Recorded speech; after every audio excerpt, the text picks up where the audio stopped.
Bonjour à tous. Alors aujourd'hui, comme vous pouvez le voir, ça va être une revue un petit peu plus littéraire, ma foi. Moins de blindés en slider, moins de photos, moins de vidéos. Puisqu'aujourd'hui, on va plutôt parler d'un livre.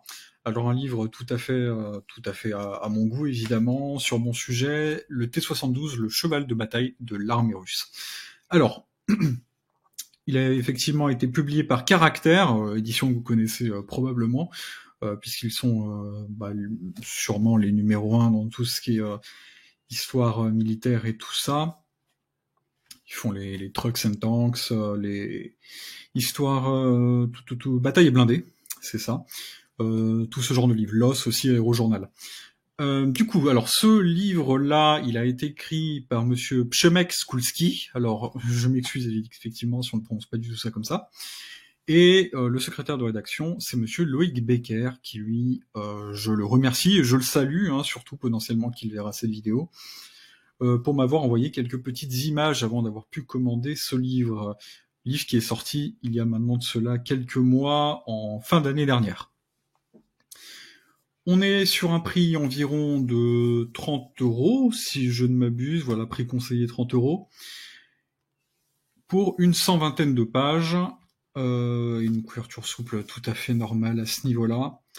On va voir un petit peu ce que ça vaut, peut-être que ça vous donnera envie de l'acheter ou pas, ça je ne vous le dirai pas. C'est à vous de voir en fonction de ce que je vais raconter. Parce qu'effectivement, j'ai déjà lu le livre, évidemment. Je vais me concentrer, alors par contre, sur les versions soviétiques et russes du char, puisque le livre, vous allez le voir dans le sommaire, regroupe la plupart des pays ayant utilisé le T-72 dans l'histoire. Bon, ça fait quand même pas mal, mais vous verrez que ça passe vite. Ça passe vite, à la limite, peut-être pourquoi pas s'intéresser aux versions ukrainiennes. Bref, alors, évidemment, je ne vais pas vous lire tout le livre, qu'on soit bien d'accord, c'est sûrement pas légal, pour le dire comme ça, mais je vais vous prendre quelques passages quand même, où j'ai potentiellement deux, trois petites choses à redire, puisqu'il y en a, je vais pas dire qu'il y en a pas mal, mais il y a des endroits, voilà, comme ça, où ça aurait peut-être demandé un petit peu plus d'attention, à un endroit notamment, ça va être sur les fautes de relecture. Il y a beaucoup d'endroits où il y a des chiffres, des lettres qui sautent. Bon, c'est un petit peu récurrent dans le livre, c'est dommage, mais ça n'enlève pas à l'information. Du coup, effectivement, au début, on commence évidemment par la genèse du véhicule. On nous explique où il sera produit, surtout par rapport à l'exportation, ça va être un point très important évidemment, par rapport à tous les pays qui vont l'utiliser. Et on rentre direct en fait dans le développement du char.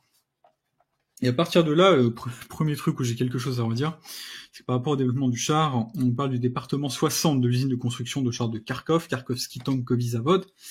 Alors, bon, déjà, là, juste ça, l'usine s'appelait pas vraiment comme ça, mais c'est pas vraiment un problème. Donc, voilà, ça, on va faire l'impasse là-dessus. Là, par contre, où j'ai quelque chose à dire, c'est quelque chose qui est récurrent dans les livres de caractère et toutes ces choses-là, c'est l'utilisation massive de la transcription d'object. Vous savez, le mot russe object signifie objet. Voilà. En russe, c'est un nom commun, tout à fait normal, qui n'a pas de traduction spéciale, hormis objet, du coup. Donc, le traduire d'une autre façon que par objet en français sonne un petit peu bizarre et semble donner au mot une dimension un petit peu officielle qu'il n'a pas vraiment. Ça reste juste un mot pour qualifier le véhicule. Dans ce cas-là, c'est l'objet 430, par exemple. Voilà, objet, c'est simplement pour le qualifier. C'est pas un mot spécial, ça fait pas vraiment partie de son nom, en fait. Le projet, c'est 430, c'est comme si on disait projet quelque chose, voilà. Évidemment, le nom du véhicule n'est pas projet. Enfin bref. À partir de là, on va raconter rapidement l'histoire du T-64. C'est impossible de parler du T-72 sans parler du T-64. Et l'histoire, pour le coup, est assez bien faite. Il n'y a pas de grosses coquilles. Alors, il y a un moment là où effectivement on va parler de char de bataille principal. C'est un terme qui n'existe pas vraiment en français. Le Main Battle Tank ou le Основной боевой tank en russe, ça va être tout simplement le char de bataille, le char de combat en français. Il n'y a pas d'adjectif principal. Mais ça, voilà, ça c'est un débat qui a eu lieu quand même pas mal de temps. Du coup, par ça, oui, effectivement, ça se passe bien. Mais petite coquille au niveau du canon D8. Alors aussi, je le précise, la vidéo est pas particulièrement sérieuse. Vous pouvez le voir de toute façon à la qualité du micro, potentiellement de la caméra aussi. Alors je vous montrerai la façon dont j'ai installé la caméra pour faire ça, parce que je vais pas m'embêter pour faire un vrai truc. C'est plus un petit peu comique. Et puis bon, on est le 1er avril, donc vous pouvez voilà. Hein, je sais pas ce que je veux dire, mais vous l'avez sûrement compris. Au retour des objets, évidemment. Alors, voilà, on me raconte toutes ces histoires. Bon, après, prochaine petite coquille, c'est simplement une histoire de nom. Ils appellent ce char-là le Bouibol. Alors, bien que, bon, c'est peut-être un petit peu drôle, c'est par rapport au fait comment ça s'écrit en russe, mais le nom du char c'est Bouivol, pas Bouibol, effectivement. Mais ça n'enlève rien au véhicule. Alors par contre, effectivement, je trouve que la partie est quand même très condensée, puisque le Bouivol, là, ça ne regroupe pas en fait un seul véhicule, c'est plusieurs prototypes. Et je pense qu'il y a quand même bien plus de choses à dire sur le Bouivol qu'un seul paragraphe. C'est un char qui a mené à pas mal de choses, qui a eu d'assez fortes conséquences dans le développement du T-72, ma foi. Donc par rapport au T-72B, ce que je trouve dommage, c'est que ça va surtout se concentrer en fait sur les caractéristiques pures du véhicule.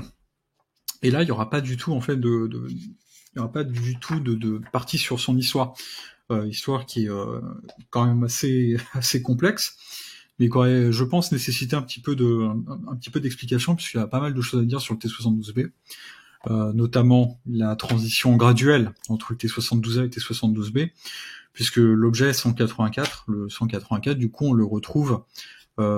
peut le retrouver déjà vers 1983, même 82.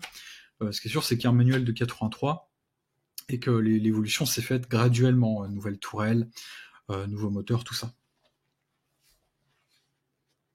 Nouveau blindage de châssis aussi. Là, c'est un gros problème que j'ai là. C'est de qualifier ce véhicule de T-72A Tusk. Alors, je ne ferai même pas de commentaire sur le fait que Tusk soit vraiment le nom d'un kit américain, et qui donc n'est pas générique, pour parler de kit de combat urbain. Dans ce cas-là, on mettrait kit de combat urbain et pas Tusk, parce que c'est comme si on l'appelait Azure. Voilà. C'est ça, si c'était le T-72A Azure. C'est un petit peu bête, ça correspond à un kit en particulier, le Tusk, donc là. Alors là, le truc qui me chagrine aussi fortement avec ces histoires de chars soviétiques, ça va être les nomenclatures. Au niveau des noms, c'est très rare d'avoir de bons gros livres comme ça, qui n'ont pas de petits soucis avec les noms, et dans ce cas-là, on a par exemple, là tout en bas, le T-72BM pour le G184 qui correspond au T-72B de 1989. Évidemment, le nom T-72BM revient sur un autre véhicule, et pas celui-là, donc ça peut être une grosse confusion pour, on va dire, quelqu'un qui s'y connaît bien. Parler de T-72BM pour ce char-là, c'est un petit peu confus. Voilà, on l'appellerait... Alors, en URSS, en Russie, il s'appelle T-72B. Il n'y a pas de T-72B 89 ou je ne sais quoi. Ça aussi, c'est un nom donné à l'Ouest pour les différencier. Évidemment, on peut pas avoir 3 parties avec que des T-72B, je comprends bien. Mais voilà, T-72B 89, c'est le plus répandu, ce serait le plus judicieux, le plus correct. Alors là, évidemment, vous me connaissez, niveau objet 187, 188 et ça là. Là, c'est une sacrée histoire. Ce que je trouve dommage avec la partie sur l'objet 187, c'est qu'elle est super courte, et qu'elle a l'air de faire mention d'un seul char. L'objet 187, j'ai déjà fait une vidéo dessus, c'est 6 véhicules différents. C'est effectivement 6 véhicules différents avec des caractéristiques bien différentes. Donc aussi, je pense que dire que le secret entourant ce projet mal connu, pour le coup, il est assez connu pour peu qu'on s'y penche, pour peu qu'on s'y intéresse un petit peu. Le char n'est pas totalement méconnu. Et effectivement, il y a une notoriété publique que quelques exemplaires ont été assemblés, puisqu'il y en a 6, ça c'est sûr. Et je tiens à noter, c'est marqué aussi, le développement prend fin avec l'éclatement de l'Union soviétique, alors pas vraiment tout à fait. Le développement continue, entre guillemets, sous forme de bande d'essai jusqu'en 1994, avec l'objet 187 numéro 3, qui reçoit le turbomoteur GTD 1500, et qui sera du coup effectivement encore utilisé après la fin de l'URSS. Alors que le T90 avait déjà été accepté en service et tout ça, le 187 restait en quelque sorte en développement. Alors après, effectivement, là, on va avoir l'objet 188, là aussi c'est quelque chose qui est très compliqué. L'objet 188, il y en a plusieurs. J'en ai un petit peu parlé dans ma vidéo sur le nom du T90. Ça correspond à des chars bien différents. Donc parler seulement d'objet 188, sachant qu'il a changé de nombreuses fois durant son développement. On a changé de canon, on a changé de système de conduite de tir, on a changé d'autres choses, on a changé d'aussi, de ça. C'est difficile de faire un petit paragraphe sur l'objet 188.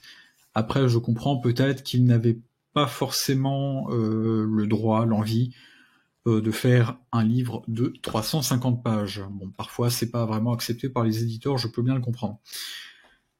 Là, alors, au niveau du T72BU, entre parenthèses objet 188, là aussi on va avoir un problème, parce que si on a deux objets 188, ça va être compliqué de faire vraiment deux parties différentes.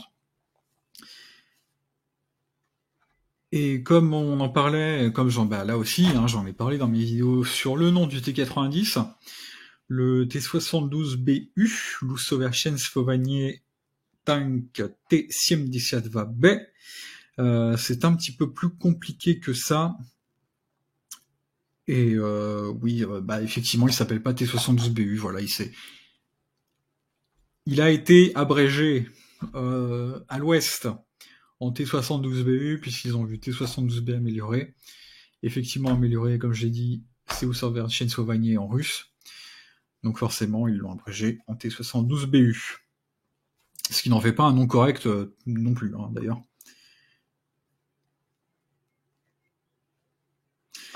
Et là, effectivement, on va parler de 4 prototypes. Alors là, c'est une petite confusion, c'est que les 4 prototypes, effectivement, tous les véhicules sont des objets 188, donc je vois pas pourquoi faire deux parties.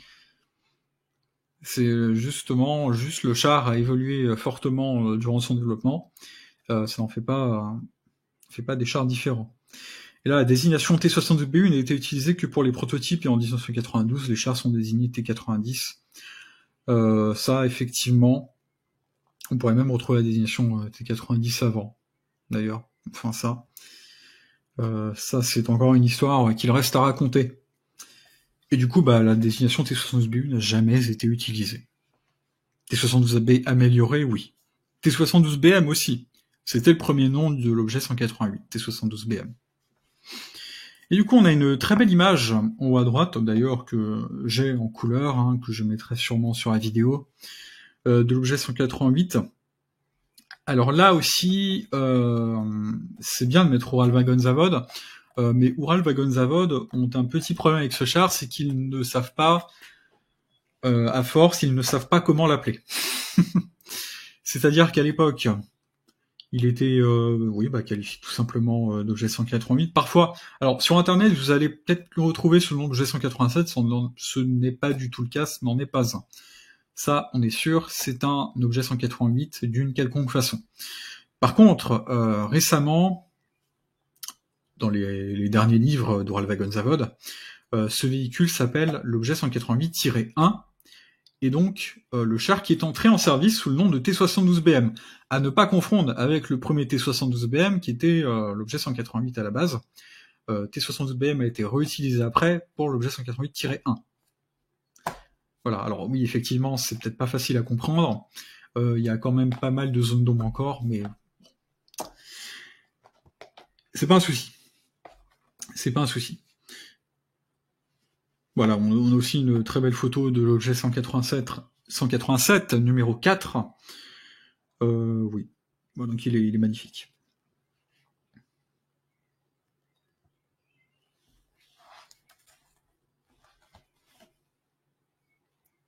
Revenons-en à nos histoires de noms, cette fois avec le T72B2 au Rogatka, objet 184M. Alors je note quand même qu'il y a eu un effort pour l'appeler objet 184M. Par contre, oui, il ne s'est jamais appelé T72B2, et Rogatka était le nom du programme de développement, même précisément c'était Rogatka-1. Voilà.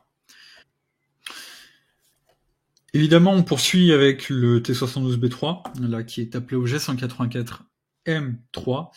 Alors, pour la faire simple, le T72B3, dans les documents, dans son manuel même, le char est appelé en fait objet 184 avec viseur Sosnao.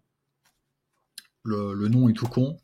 Et puis, il y a eu des déclinaisons du T72B3 qui ont pris des tirets, 184-2, 3, 4, voilà. On avait déjà parlé un petit peu avant. Mais le T72B3 en 184M3, j'avoue ne l'avoir jamais vu. Alors aussi, quelque chose qui est intéressant dans ce qu'ils disent, c'est que certains chars sont équipés d'un air chenille à connecteur, là je comprends ce qu'il veut dire, du moteur V92S2 à turbine et d'un nouveau système de direction. Alors, pour le coup, les T72B3 de première génération ont conservé le 840 chevaux, ce qui est pas dingue. Et moteur V92S2 à turbine, alors je pense plutôt qu'il parle du turbo que la turbine, parce que ça fait un petit peu bizarre de dire avec une turbine, on penserait plutôt à l'hyperbar ou quelque chose comme ça, alors que c'est simplement un moteur avec un turbo. Après, c'est peut-être un problème de traduction, je ne sais pas, parce qu'à la fin ça parlait que quelqu'un avait réalisé une traduction, donc peut-être que les articles ne sont pas faits en français à la base. Alors après, effectivement, le T72B3 est suivi du T72B3M, et j'insiste sur M, puisque c'est maintenant son nom officiel, il ne s'appelle pas Aubert 2016, ou bien objet 184M3, c'est le T72B3M. Ça, à ce niveau-là, c'est très simple. Effectivement, là, pour le coup, ils n'ont pas reçu le V92S2 de 1000 chevaux, ils ont reçu le V92S2F de 1130 chevaux, c'est une petite différence. Alors peut-être qu'il y a une confusion de la part de l'auteur entre le T112B3 et le B3M, mais en tout cas voilà, au niveau du moteur, il a reçu le 1130 chevaux. Là aussi, partie un petit peu chagrinante, c'est que déjà on parle de scléra pour le blindage rajouté, le blindage réactif rajouté à l'arrière de la toile du T112B3.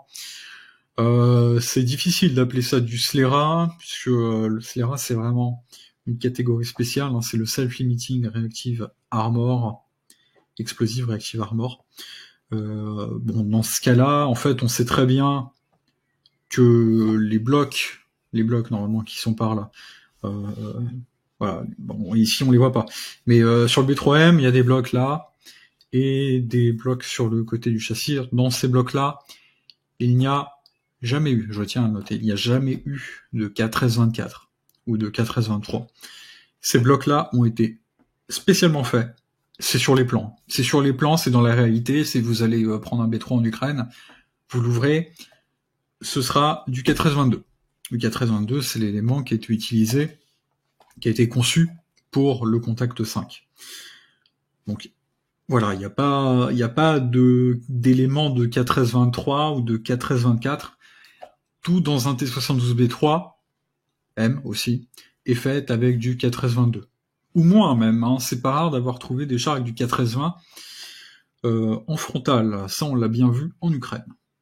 Là aussi, un petit problème, c'est qu'on nous parle de jupes lourdes basées sur la technologie NERA, Dans les jupes du T-102B3, il n'y a pas de NERA du tout, hein. C'est clairement du blindage réactif tout court. On connaît très bien les jupes du T-72B3. C'est que du blindage réactif. Il n'y a pas de NERA. Et d'ailleurs, pour la NERA, on nous donne une non-explosive reactive armor. Alors, NERA correspondrait plutôt à non-énergétique reactive armor. Parce que explosif, quelque chose qui est explosif est effectivement énergétique, mais l'énergétique ne s'arrête pas qu'à l'explosif. Par exemple, du NERA qui utiliserait simplement de l'acier, par exemple, et du caoutchouc, le caoutchouc peut avoir des propriétés énergétiques contre les obus. Voilà, donc non-explosive reactive armor, on le qualifierait plutôt de NXRA. Mais ça, voilà, c'est juste une petite broutille. Et là, je pense qu'on arrive à un gros point de confusion, qui n'est pas aidé par la Russie non plus. C'est que là, on va qualifier le T-72B3M, objet 184 M4, évidemment, je ne fais pas de commentaire là-dessus, comme étant la version du biathlon pour le char. Alors effectivement, autant si le char était un petit peu connu sous ce nom à l'époque, maintenant ça a été modifié depuis quelques années même. Et le T-72B3M correspond au 2016. Ça aurait été peut-être intéressant de noter que, je sais pas, de faire une petite référence au fait que le T-72B3 de 2014, donc avec le viseur panoramique, thermique pour le chef de char, a été utilisé en Ukraine. Il a été perdu en Ukraine aussi par extension.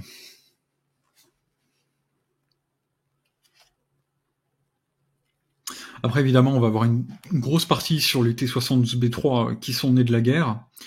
Et là, pas pour vous le dire simplement, c'est un clusterfuck, comme on dit en anglais. C'est-à-dire qu'il y a tellement de modifications qui sont apportées tout le temps, que vraiment qualifier un véhicule d'Obraziez 2022, 2023, 2024, c'est vraiment compliqué, puisqu'il y a déjà des sous-versions en masse pour ces véhicules-là. Et après, on va avoir les versions d'exportation. Ça aurait été peut-être bien aussi de préciser que T72M, T72M1, ça ne correspond pas vraiment en fait à un seul standard. Des T72M, des T72M1, il y en a eu plusieurs. Des T72M1, il y en a eu 2 types différents. Des T72M, il y en a eu 3 types différents. Et des Ural, parce que le T72, le premier modèle d'exportation du T72 s'appelait T72 tout court, il y en a aussi plusieurs versions. Le seul où il y a une seule version, finalement, c'est le T72S.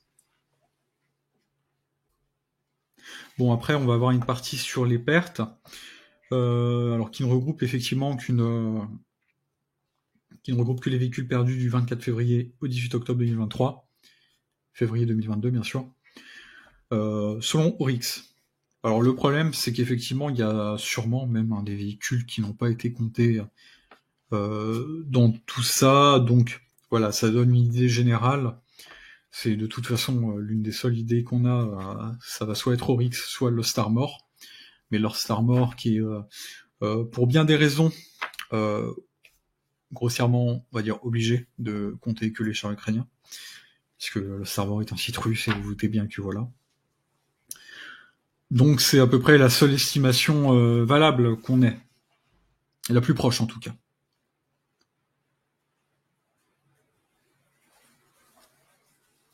Et ensuite, on va partir sur les versions des autres pays, notamment d'ex-URSS et d'ex-PAC de Varsovie, ainsi que d'autres pays qui ont reçu le T-72, il y en a eu vraiment beaucoup. Et je cherche l'Ukraine, la Roumanie et l'Ukraine. Voilà, alors l'Ukraine, effectivement, il y a pas mal de choses à dire sur ces T-72. Je suis sûr.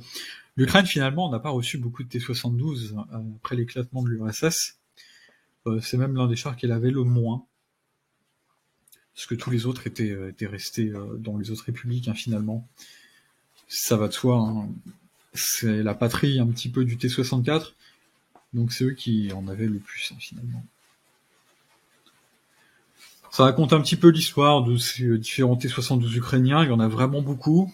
Là aussi, ils ont une histoire plutôt complexe. C'est très facile de s'y perdre. Ouais, T72 ukrainiens, je vais être tout à fait honnête. Il y en a vraiment beaucoup. Et parfois, il y a des petits changements entre les versions qui sont vraiment mineurs, mais qui en font une version différente. Et c'est vraiment dur de se retrouver parfois.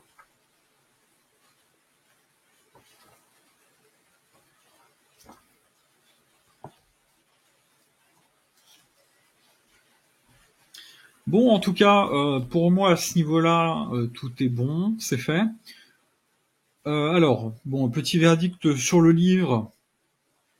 Alors, potentiellement, 30 €, je trouve que c'est un petit peu beaucoup. Pour 30 €, je me serais attendu à plus. Je vais pas mentir à ce niveau-là, mais je pense que si vous êtes novice, où il y a une bonne introduction au char, au niveau du développement et tout ça, c'est correct. Par contre, voilà. Il y a des erreurs dans les versions, parfois des petites erreurs, des erreurs un petit peu plus grosses, on en a parlé avec le T90, tout ça. J'avoue que c'est une histoire compliquée, j'ai pas la prétention à dire que je sais tout sur l'histoire du T90, mais je pense que là on est sur un niveau qu'on retrouvera effectivement dans la population générale, hein. Effectivement, je demande pas aux personnes d'aller chercher et de tout connaître par cœur, hein, sur le sur le T72. Mais oui, effectivement, c'est de l'entrée en matière, qui est pas forcément mal réussi, hein. Alors bon, si vous ne connaissez pas vraiment le T72 et que surtout les versions des autres pays vous intéressent, hein, histoire d'avoir des images, parce que c'est quand même plus illustré que sur Wikipédia, on va pas se mentir. Parce que s'il y avait pas d'images et si les textes étaient un petit peu plus courts, j'irais regarder la page Wikipédia. Mais bon, à ce niveau-là, c'est pas mal pour une entrée en matière. Mais on peut pas s'attendre à plus de 120 pages. Voilà. Donc, voilà, si vous souhaitez faire quelque chose pour ça, si vous souhaitez l'acheter pour son prix, il n'y a pas de souci. Il n'y a pas de souci, de toute façon, moi je suis pas payé ou quoi que ce soit. C'est juste que comme, bon, c'est un petit peu mon terrain de chasse, les chars soviétiques et les chars russes, je sais, je peux identifier rapidement les 2-3 petites erreurs qui étaient pas, elles sont pas forcément inattendues, hein.